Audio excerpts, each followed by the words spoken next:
जैन, दिव्यांगी जैन, सुमित जैन, हेतव जैन, शिवाजी नगर, गुरुग्राम। नमोस्तु महाराज जी।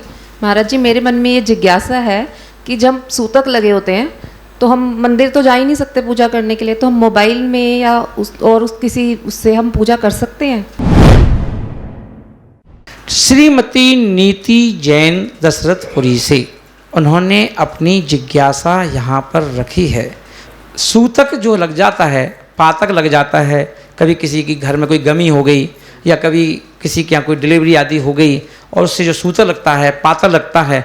अब मंदिर का नियम था, है ना, पूजा करने का नियम था। अब ऐसी परिस्थिति में क्या हम टीवी पर चिन्माणी चैनल है, पारस चैनल है या आदिनाथ चैनल है, इन पे जो भगवान जी का अभिषेक दिखाया जाता है ना, पूजन की जाती है, तो क्या उसमें हम पूजा कर सकते हैं? तो अपन देखेंगे कि हमारे यहाँ पर भगवान महावीर स्वामी ने दो प्रकार की पूजा कही है, द्रव्य पूजा और भाव पूजा।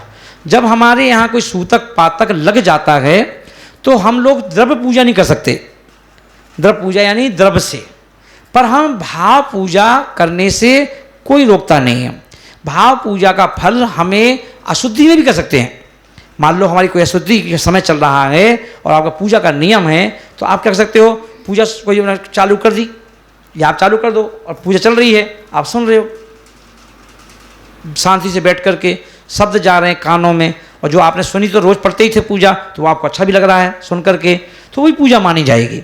तो हम हर परिस्थिति में अपने धर्म के नियम का पालन कर सकते हैं, है ना, और हमें उसका पूरा पूरा फल मिल सकता है, पर अपन उसको करें, है ना। तो पूजा करने में, देखने में, अभिषेक देखने में कोई दोष नहीं है, और हमारे क्योंकि हमारे भावों की शुद्धि तो होती रहेगी। तो देखते रहें आखिर ऐसा क्यों। नमोस्तु नमोस्तु नमोस्तु। महाराज जी, मेरा प्रश्न है कि केवली भगवान कहते हैं कि उपदेश देते हैं, पर केवल ज्ञान के बाद भगवान मूक हो जाते हैं, तो कैसे उपदेश देते हैं? आखिर ऐसा क्यों के माध्यम से हम लोग प्रतिदिन अपने ज्ञान कोश में, ये कहा जाता है कि हम अगर ज्ञान की बातें प्रतिदिन सुनते रहें तो ये हमारी मेमोरी में सेव हो जाती हैं और धीरे धीरे करते करते स्टॉक बनता जाता है ज्ञान का, और यही ज्ञान एक दिन केवल ज्ञान बन करके निकल जाता है। तो ये सारा ज्ञान काम में आता है, स्टोर हो रहा है, स्टोर। तो हम देखें, अभी बहन दीप्ति जैन ने प्रश्न पूछा है कि कहा जाता है कि केवल ज्ञान हो गया, अब केवल ज्ञान के बाद तो भगवान का मौन हो जाता है, अब वो अपने मन वचन काय के उपयोग नहीं करते हैं। फिर अपन कहते हैं कि उनकी दिव्यदेशना खिल रही है, उनकी वाणी खिल रही है, उनका उपदेश खिल रहा है, फिर वो कैसे बोलते हैं? तो अपन देखेंगे केवल ज्ञान के बाद हम अपने मुख से बोलना बंद कर देते हैं, और पर हमारे सारे शरीर का एक एक परमाणु, एक एक आत्मा का प्रदेश, जैसे रसगुल्ला होता है चाशनी में डुबकी लगाता है, ऐसे ही हमारी आत्मा ज्ञान की चाशनी में डुबकी लगाती है। तो इसलिए संपूर्ण शरीर से दिव्यदेशना निकलती है, ज्ञान निकलता है। जैसे पसीना बहता है ना, पसीना, ऐसे आवाज़ निकलती है, ज्ञान की आवाज़, है ना। जैसे अपन कहते हैं कि केवली भगवान सर्वांग शरीर से उनकी दिव्यदेशना खिलती है, ऐसा कहा जाता है। तो वो वाणी क्या होता है, अपने आप निकलती है ना, क्योंकि जब शरीर में ज्ञान ही ज्ञान बचा, कुछ है ही नहीं है, तो क्या होता है कि ज्ञान की, है ना, ध्वनि हमें तुरंत सुनाई देती रहती है ना, उसको कहते हैं केवल ज्ञान। तो उसे मुंह से बोलने की जरूरत नहीं पड़ती है। और देखते रहें आखिर ऐसा क्यों। माँ श्री द्रव्य पूजा का ज़्यादा महत्व है या भाव पूजा का ज़्यादा महत्व है? श्रीमती रंजना जैन ने अपनी जिज्ञासा यहाँ रखी है, आखिर ऐसा क्यों सीजन 2 में, कि महाराज श्री द्रव्य पूजा और भाव पूजा दो प्रकार की पूजा जो होती है, तो फल किस में ज़्यादा मिलता है, द्रव्य पूजा में कि भाव पूजा में? तो अपन देखेंगे द्रव्य पूजा के साथ भाव पूजा भी जरूरी है। बिना जैन दर्शन में पूरे के पूरे पैसे मिलते हैं तो वो भाव पूजा से मिलते हैं, है ना। द्रव्य पूजा हमें भाव पूजा में अच्छे से ले जाने के लिए होती है। जो द्रव्य है, मन लगता है अपना, अरे चावल है हाथ में, चावल भाई भगवान नमस्तु, बादाम हाथ में है, श्रीफल हाथ में है, फूल हाथ में है। अब जो पूरी दुनिया में अलग अलग तरीके हैं पूजा पाठ करने के, अर्चना करने के, जैन अजैन अलग अलग, पर वो सामग्री इसलिए ले जाते हैं, सामग्री से भगवान का कोई लेना देना नहीं है, पर सामग्री से आपके भाव लग जाते हैं, आपका मन लग जाता है। इसीलिए द्रव्य पूजा के साथ भाव पूजा जरूरी है। तो द्रव्य पूजा और भाव पूजा जब दोनों मिल जाते हैं तो जैसे हल्दी और चूना मिलने से लाल रंग उत्पन्न हो जाता है, ऐसे ही द्रव्य पूजा और भाव पूजा जब दोनों मिल जाती हैं तो चमत्कार उत्पन्न हो जाता है। तो इसलिए ध्यान रखें, द्रव्य पूजा भी उतनी महत्वपूर्ण है जितनी भाव पूजा, पर भाव पूजा के साथ द्रव्य पूजा जरूर होना चाहिए। नमोकार मंत्र में लोहे शब्द साउड़म में कितने साधुओं को, कौन से साधुओं को नमस्कार किया गया है? आखिर ऐसा क्यों के माध्यम से जहां हम लोग अपनी प्रतिदिन कोई ना कोई जिज्ञासा के माध्यम से अपने दिमाग में बैठी हुई बातों का समाधान प्राप्त कर जाते हैं। तो आज की अपन देखेंगे कि सुमत जैन जिन्होंने अपनी जिज्ञासा रखी है कि नमो लोए सविसाहूणम, तो किसी ने पूछा कि देखिए जैन लोग दुनिया में जितने भी साधु हैं उन सबको नमस्कार करते हैं, बोले नमो लोहे सविसाहूणम बोल करके।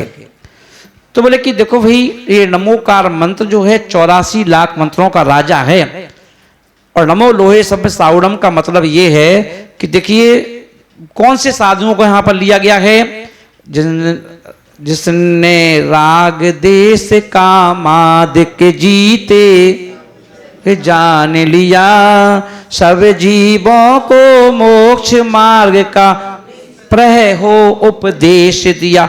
उन साधुओं को स्वीकार किया गया है जिन साधुओं के अंदर ये बीत रागता हो, नग्न हो, है ना, और जिन्हों के राग द्वेष इनसे दूर हो, है ना, निष्प्रही हो, जिनकी कोई डिमांड नहीं है, अपने में रहते हैं, है ना, ऐसे साधुओं को स्वीकार किया गया है ना। इसलिए ध्यान रखें, नमो लोए सविसाहूणम का मतलब है हर किसी को नहीं, यहाँ पर सिलेक्टेड लोग ही इस नमोकार मंत्र में वेरी वेरी वीआईपी लोगों को स्वीकार किया गया है।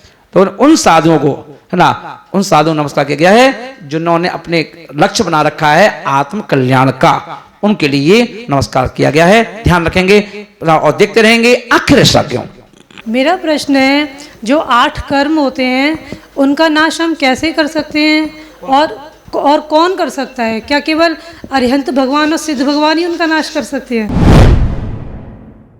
दशरथपुरी से श्रीमती रेणु जैन जी ने अपनी जिज्ञासा यहाँ रखी है कि 8 कर्म जैन दर्शन में जिनकी व्याख्या है कि 8 कर्म होते हैं, और 8 कर्मों को हमारे भगवान महावीर स्वामी ने 2 विभाग में बांट रखे हैं। 4 कर्मों को घातीय कर्म कहा गया है और 4 कर्मों को अघातीय कर्म कहा गया है ना। और अपन देखेंगे कि उनको नष्ट करने वाला कौन है, तो नष्ट कोई भी कर सकता है ना। अब नष्ट करने के लिए अपन देखेंगे, एक तो जेंट्स होना चाहिए, लेडीज नहीं कर सकती। पहली बात, जेंट्स होगा तो मुनिराज बनेगा, कपड़ाधारी जेंट्स भी 8 कर्मों को नष्ट नहीं कर सकता है, तो उसके लिए मुनि बनना अनिवार्य है। और जो कर्म है तो एक ही व्यक्ति जो मुनिराज बन करके पहले क्या करता है, इकट्ठे एक साथ 8 कर्म नष्ट नहीं होते, पहले 4 कर्म जिन्हें कर्म का घातिया कहते हैं पहले वो नष्ट होते हैं। तो जैसे ही वो 4 कर्म नष्ट होते हैं तो अपन बन जाते हैं अरहंत, है ना। और अब बचे 4 कर्म, तो जब तक जो 4 कर्म शेष हैं अघातीय जैसे अपन कर्म कहेंगे, वह कर्म है ना आयु के लास्ट में होंगे। हाँ, वो अघातीय कर्म तैयारी करते रहो, क्योंकि जैसे केवल ज्ञान हुआ तो आपके उपदेश चालू हो जाएगा, समोषण चलेगा, तो आप उस समय तो कुछ कर्म नष्ट होने ही नहीं है, उस समय तो क्या है, आप भोग करो, है ना। उस समय आपका यही भोग है कि आपका विहार चल रहा है, यहाँ उपदेश चल रहा है, वहां समोषण जा रहा है, चलता रहेगा। और जैसे ही आयु के 1 दिन 2 दिन बच्चा, जैसे महावीर भगवान ने क्या किया, धनतेरस के दिन, है ना, समोषण भी छोड़ दिया, तो 2 दिन बच्चे थे सिर्फ आयु के, पर उन्होंने क्या किया, समुद्घात आदि किया। समुद्घात होता है कि हमें अपना बैलेंस पूरा खत्म करना है, पाप का तो है ही नहीं, जो पुण्य का है वो भी नष्ट करना पड़ेगा, पुण्य को भी। तो पुण्य को भी खत्म करो, तो उसको करते हैं समुद्घात, कि कम समय में ज्यादा खर्च कैसे होगा। तो उन्होंने क्या किया, जैसे आजकल देखते हैं ना, कंपनियां क्या करती है, अपने धन को एनजीओ में दे देती है, चैरिटेबल में दे देती है और बैलेंस बना लेती है। तो वहां पर अपन को क्या करना पड़ता है, जो कर्म है समुद्घात के माध्यम से, जैसे कि एक महिला को चौके में तुरंत जाना है, आहार देना है, बड़ी तीव्र भावना है, साड़ी है नहीं है, तो आपने क्या किया, एक साड़ी मांग ली इनसे और ऊपर गई छत पे, और मालूम है कि आहार 15 मिनट में खत्म हो जाएगा। आपने क्या किया, तुरंत साड़ी को पानी में डाला और 2 लोगों से कहा पकड़ना, एक छोर, उन्होंने पकड़ लिया, एक छोर उन्होंने तुरंत खोल के उसको हिला दिया, 4-5 बार हिला दिया और तुरंत पहन के आ गई। माँ जी मन शुद्धि, वचन शुद्धि, काया शुद्धि, आहार शुद्ध है। तो ये आपने क्या किया, जो साड़ी आधा घंटे बाद सूखती, 1 घंटे बाद सूखती, आपने क्या किया, एक झटके में सुखा दिया उसको और पहन के भी आ गए। इसको कहते हैं समुद्घात, है ना। तो ऐसे ही भगवान भी करते हैं, तो शेष जो 4 कर्म हैं वो उसमें नष्ट कर लेते हैं और सिद्ध बन जाते हैं। तो इस प्रकार से घाती आघाती कर्म नष्ट हो जाते हैं। और देखते रहें आप भी अपनी जिज्ञासाओं को ऐसे ही इस नंबर पर SMS करके, फोन नहीं करेंगे, SMS करेंगे और अपनी जिज्ञासा भेजेंगे और देखते रहेंगे आखिर ऐसा क्यों। महाराज जी नमोस्तु, जय जिनेंद्र का अर्थ क्या होता है? बेबी मीर जैन, जिसको आपने अभी देखा, उसने अपने प्रश्न पूछा है कि महाराज श्री, जय जिनेंद्र का अर्थ क्या होता है? और जय जिनेंद्र का अर्थ होता है, जिनेंद्र का मतलब होता है जिनेंद्र भगवान से, है ना। और जय का अर्थ होता है उनकी जय लगाना, उनकी जय घोष लगाना। तो अपन देखेंगे कि जब भी हम एक दूसरे से मिलते हैं तो क्या बोलते हैं कि भाई जय जिनेंद्र, यानी जिनेंद्र भगवान की जय हो। तो हम मिलने में भी जिनेंद्र भगवान को बीच में खड़ा कर लेते हैं, और जब हम बार बार किसी से जय जिनेंद्र करते हैं तो भगवान को बीच में लाते हैं। तो ये भगवान का वास्ता है एक प्रकार का, कि भगवान का वास्ता देकर के एक दूसरे से कनेक्ट हो जाते हैं।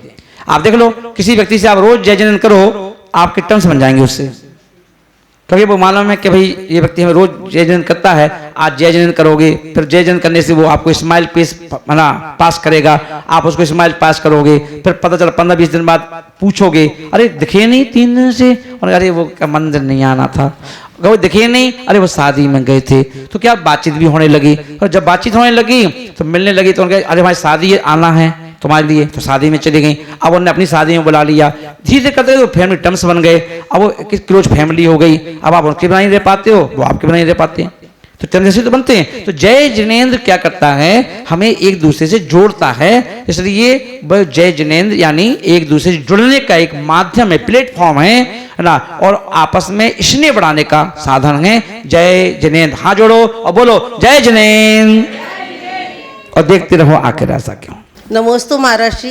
महाराज जी मेरा प्रश्न है, जब विधान होते हैं तो वहाँ अष्टमंगल और अष्ट प्रतिहार्य रखे जाते हैं, तो वो क्यों रखे जाते हैं महाराज जी? श्रीमती अमिता जैन ने अपना प्रश्न जिज्ञासा के रूप में रखा है, और ये जिज्ञासा आपकी भी हो सकती है। जब भी कहीं पंचकर्णक होता है, विधान होता है, तो वहां पर अपन देखें जो विद्वान आते हैं, पंडित जी होते हैं या महाराज होते हैं, तो क्या करते हैं, माइक से अनाउंसमेंट होता है कि देखिए इस विधान में 8 प्रातिहार, 8 मंगल द्रव कौन विराजमान करेगा। 1100 रुपए के लोग खड़े हो जाओ, 21 रुपए खड़े हो जाओ, 51 रुपए खड़े हो जाओ, और लोग जाते हैं और वहां पर स्थापित करते हैं। प्रातिहार मीन्स क्या है? प्रातिहार अपन देखें अरहंत भगवान की एक पहचान है।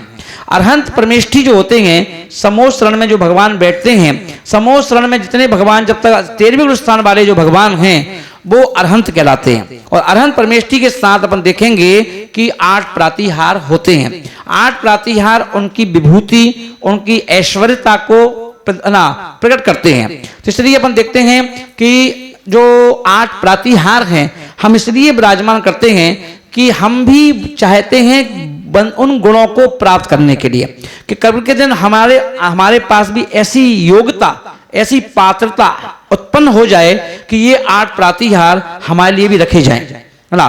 तो वो 8 प्रातिहार अपन देखें जिनमें सारे दुनिया के सुकून छुपे हुए हैं। सुकून, है ना, क्योंकि छत्र है तो राजा का प्रतीक है कि आप राजा बन सकते हो।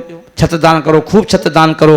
अरे जहां भी कोई नया मंदिर बने ना, तो वहां छत्र लगाओ, इस प्रकार अभी मैं उसका प्रश्न दूंगा आगे ना, किसके क्या फायदा होता है। तो इसलिए 8 प्रातिहार से हमारे संसार की चीजें जुड़ी हुई हैं और हम चाहते हैं कि वो हमें भी प्राप्त हों, इसलिए 8 प्रातिहार रखे जाते हैं।